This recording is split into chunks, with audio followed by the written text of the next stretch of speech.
22 décembre. Apocalypse chapitre 13 versets 1 à 18. Alors je vis monter de la mer un bête qui avait 7 têtes et 10 cornes.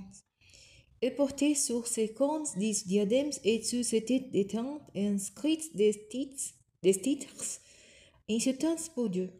La bête que je vis avait l'air lourd dans le pas, ses pattes ressemblant à celles d'un ours et sa gueule à celle d'un lion. Le dragon lui donna sa puissance, son trône et une grande autorité. L'un de ses têtes semblait avoir reçu un coup mortel, comme si elle avait été égorgée. Mais la blessure dont elle aurait dû mourir fut guérie. Là-dessus, le monde entier, rempli d'admiration, s'est rangé derrière la bête. Les peuples adorèrent le dragon parce qu'il avait donné son pouvoir à la bête. Ils adorèrent aussi la bête en disant, qui est semblable à la bête, qui peut combattre contre elle, et lui fut donné un gueule pour proférer des discours arrogants et insultants contre Dieu.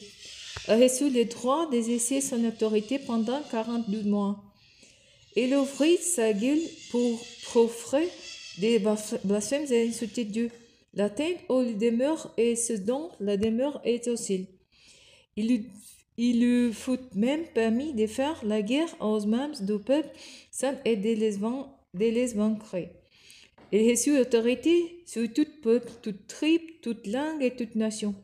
Tous les habitants de la guerre l'adorant, tous ceux dont les noms ne pas inscrits depuis l'origine du monde dans les livres de vie de l'agneau égorgé.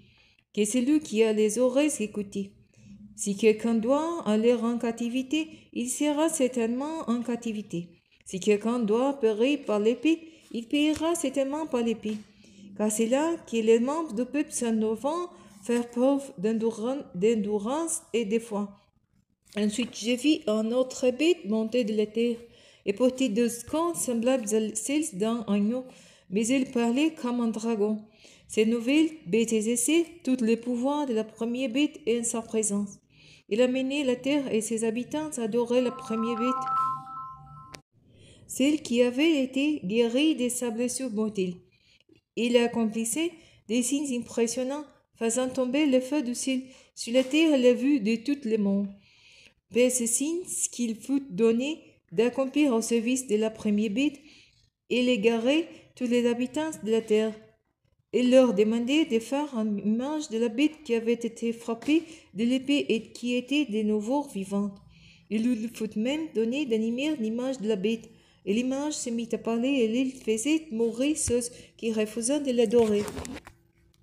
Il amena tous les hommes, gens du peuple et grands personnages, riches et pauvres, hommes libres et esclaves, à se faire marquer d'un signe sur la main droite et sur le front.